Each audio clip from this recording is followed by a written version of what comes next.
चरित्र चित्रण कीजिए। 1. ध्रुवस्वामिनी। श्री जयशंकर प्रसाद जी के उन्नतम नाटक ध्रुवस्वामिनी की नायिका है ध्रुवस्वामिनी। आरंभ से अंत तक नाटक ध्रुवस्वामिनी पर आधारित है। उसके कारण ही कहानी आगे बढ़ती है। एक सशक्त नारी के रूप में उसका चित्रण किया गया है। துருவசாமி நாடகம் ஸ்ரீ ஜெயசங்கர் பிரசாத்ஜியின் ஒரு சிறந்த நாடகம். இதனுடைய நாயகி துருவசாமி தான்.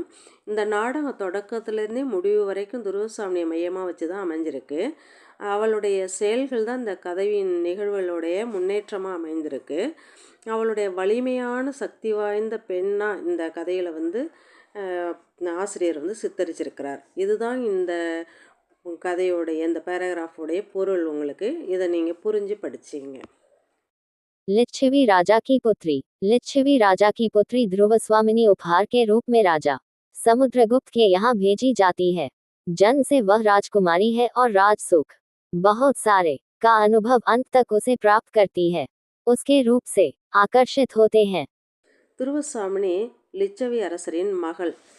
இவள் பரிசாக அரசன் சமுத்திரகுப்தரிடம் அனுப்பப்படுகிறாள். இவள் பிறப்பிலிருந்தே அரசகுமாரி என்பதால் அந்த அரச குடும்பத்தில் உள்ள சுகங்களை நிறைவாக அவள் அனுபவித்து வாழ்ந்து வருகிறாள். அவளுடைய அழகு பலரும் ஈர்க்கக்கூடியதாக இருக்கிறது.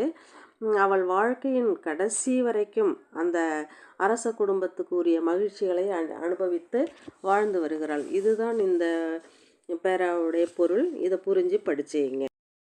चंद्रगुप्त से प्यार। लिच्छवी राज्य से कुमार चंद्रगुप्त ध्रुवस्वामिनी को लाता है। तभी दोनों में प्यार हो जाता है।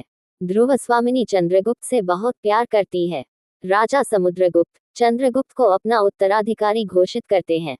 ध्रुवस्वामिनी और चंद्रगुप्त के विवाह की भी घोषणा करते हैं। குமாரன் சந்திரகுப்தன் துருவசாமியை அழைத்து வருகிறார்.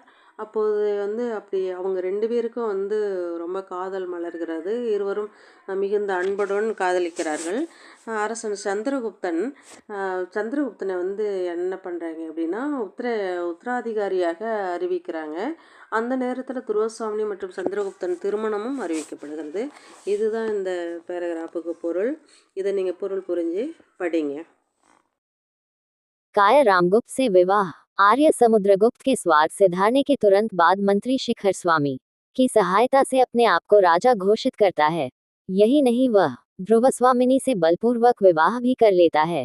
काय रामगुप्त को अपने पति के रूप में पाकर वह अत्यंत दुख का अनुभव करती है। उससे दूर रहती है, उसे छूने तक नहीं देती है। காயர் ராம்குப்த சே விவாக கோழையான ராமகுப்தனுடன் திருமணம் அப்படிங்கிறது தான் அதனுடைய பொருள். ஆரிய சமுத்திரகுப்தன் ஸ்வர்க்கம் அடைஞ்ச பிறகு, அதாவது மரணம் அடைஞ்ச பிறகு உடனேயே அமைச்சர் சிகரசுவாமியின் உதவியுடன் ராமகுப்தன் தன்னை அரசனாக அறிவிச்சுக்கிறான். அதோடு மட்டும் இல்லை, அவன் துருவசாமியை பலவந்தமாக திருமணம் செய்துக்கிறான். கோழையான அந்த ராம்குப்தனை தனது கணவனாக பெற்றதால் துருவசாமி மிகுந்த துக்கத்தில் இருக்கிறா. அவனிடமிருந்து தூரமாகவே விலகியே வாழறா. அவனை தொடக்கூட அனுமதிக்கலை. அதுதான் இந்த பேராவுடைய பொருள். இதை பொருள் புரிஞ்சு நீங்கள் படிங்க. निडरता। ध्रुवस्वामिनी निडर है। वह कभी किसी से नहीं डरती है, सच्चाई का साथ देती है और अन्याय के खिलाफ लड़ती भी है। रामगुप्त जब उसे शकराज के यहाँ भेजने के लिए तैयार होता है तब वह उसे का पुरुष कहती है, उसे अपने से दूर जाने का संकेत करती है। शिखर स्वामी को अपने शब्दों से लज्जित करा देती है। இப்போ இந்த நிடர்த்தா அப்படின்னா அச்சமின்மை. இதில் என்ன அப்படின்னா, துருவசாமி கொஞ்சம் கூட பயம் இல்லாதவள், அச்சம் இல்லாதவள். அவள் எவரையும் எப்போ பார்த்தாலும் அவள் பயப்படுறதே கிடையாது. அவள் உண்மையின் பக்கம்தான் எப்போவுமே இருப்பாள். அநியாயத்துக்கு எதிராக துணிச்சலுடன் போராடக்கூடியவள். ராமகுப்தன் அவனை சகராஜரிடம் அனுப்ப தயாராகும்போது அவனை என்னது ஆண்மையற்றவன் என்று கூறுறா. அவனை தன்னிடமிருந்து விலகி இருக்க வேண்டும் என்பதற்கு சைகையையும் அளிக்கிறார். மேலும் சிகரசுவாமியை தனது சொற்களால் வெட்கப்பட செய்கிறார். இதுதான் இந்த पैराग्राफोடைய பொருள். இதை புரிஞ்சு படிங்க. चंद्रगुप्त पर विश्वास। ध्रुवस्वामिनी अपनी शादी के बाद भी चंद्रगुप्त से प्यार करती है। बीते हुए पल की मधुर यादों में जीवन चलाती है। रामगुप्त से शकराज तक भेजे जाने का खबर सुनते ही वह आत्महत्या के लिए तैयार होती है, लेकिन चंद्रगुप्त के कहने पर वह अपना विचार बदल लेती है। चंद्रगुप्त के साथ वह शिखराज के यहाँ जाने के लिए तैयार होती है। சந்திரகுப்தன் மீது நம்பிக்கை. துருவசாமி தன்னுடைய திருமணத்துக்கு பிறகு சந்திரகுப்தனை ரொம்ப ஆழமாக காதலிக்கிறா. கடந்த காலத்துடைய அந்த நினைவுகளெல்லாம் நினைத்து அவள் வாழ்க்கை நடத்திட்டு இருக்கா.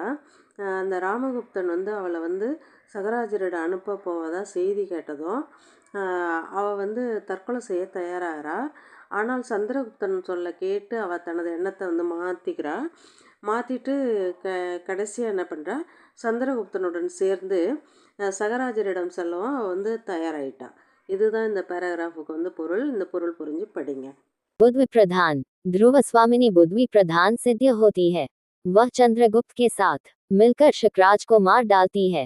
कोमा की विनती स्वीकार कर वह शिखराज के शव को ले जाने की अनुमति देती है।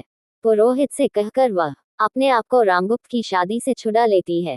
शिखर स्वामी को भी अपने शब्दों से हराती है।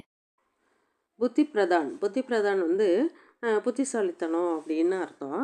துருவசாமி புத்திசாலியான அறிவு மிக்க ஒரு பெண்ணாக இருக்கிறா. அவள் சந்திரகுப்தனோட இணைந்து சகராஜனை கொலை கொண்டுடுறா. கோமா வேண்டுகோளை ஏற்று சகராஜனின் உடலை எடுத்து செல்ல அனுமதிக்கிறா. அவரை புரோகிதர்கிட்ட சொல்லி ராமகுப்தனுடன் செய்யப்பட்ட திருமணத்திலிருந்து தன்னை விடுவித்து கொள்கிறாள்.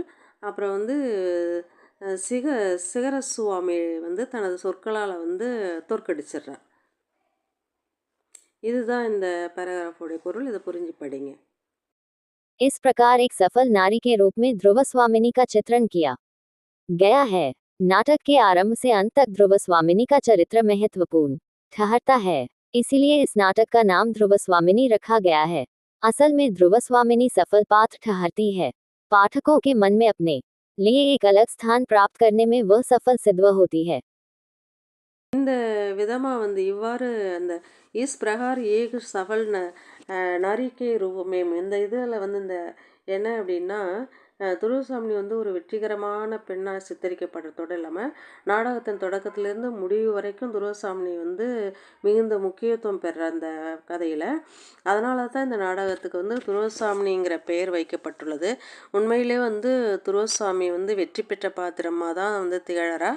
இது எல்லோருடைய மனத்திலும் தனக்குன்னு ஒரு இடத்தை பெறுவதில் அவ வெற்றியாக விளங்குறாங்கிறது தான் இந்த நாடகத்தினுடைய முடிவு. இதை இந்த பொருள் புரிஞ்சு படிச்சேங்க. நன்றி, வணக்கம்.